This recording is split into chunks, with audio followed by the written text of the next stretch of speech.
Hey, welcome back. In my last few videos, I've been sharing some stories with you guys, and I really hope you've enjoyed them. We all of us enjoy a good story, be it our grandma's tales or stories told by Hollywood, Bollywood, through animation, sci-fi, and everything in between.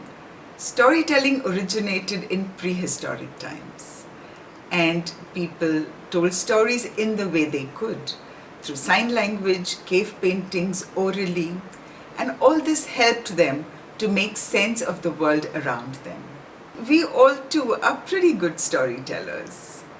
We could have a look at a picture or a painting and weave a beautiful story around it. And as many people there would be, that many stories there would be. No two stories can ever be identical because each perceives things differently. But what happens in everyday life? We look at people's behaviors, actions, words, and we know exactly what they meant and what they intended. And we treat our interpretation to be the only truth, the only fact. And then we find evidences and reasons to support and to reinforce our belief that this is what it is. And this is called confirmation bias. The way we experience life and the world around us largely depends on the meaning we attach to everyday events.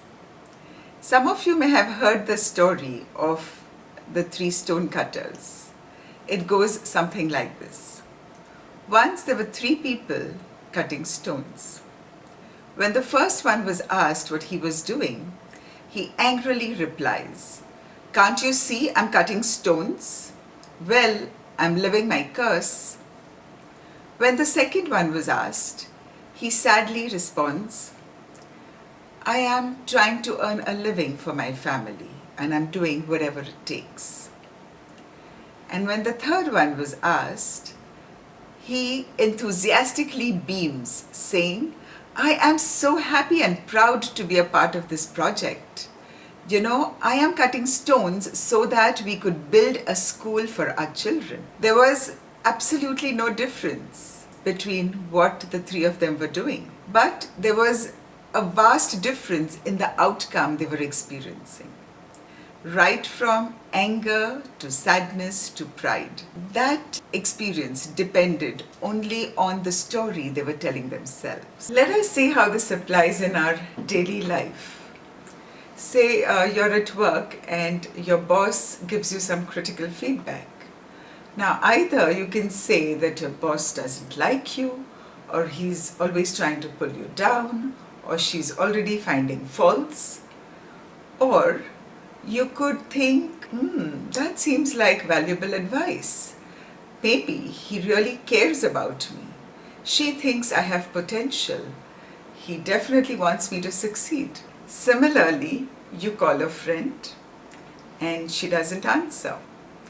You text a friend and there is no response. Now, one could think that, oh, our relationship is not important to her, or she's always trying to ignore me. Instead, one could think that she probably is extremely busy and maybe she'll call me once she can talk at leisure with me. Similarly, at home, when you're stepping out, your parent asks you, "When will you be back home?" So either you can say that, "Oh, he's always trying to control me," or "She's keeping a tab on me." Instead, "She probably cares about me," or "He really misses me." So in life, there are various situations, a lot of experiences. And every experience, every life event is an opportunity for us to write our own script.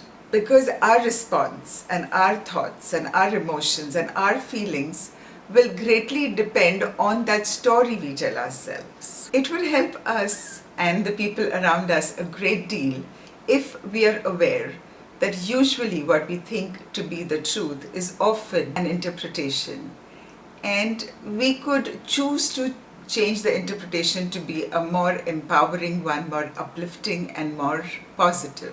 There will of course be times when we do get into a negative spiral, But that's the time we need to catch ourselves and change the story. That's how we will be able to lead happier, fuller, and more enjoyable lives. If you found this video enjoyable, kindly show your love and support by giving it a thumbs up, and please do subscribe to my channel. And I'd love to hear from you what you think about the content, and if there are any topics you'd like me to cover, please mention that in the comment section. I will see you again next week. Till then, stay happy. Bye.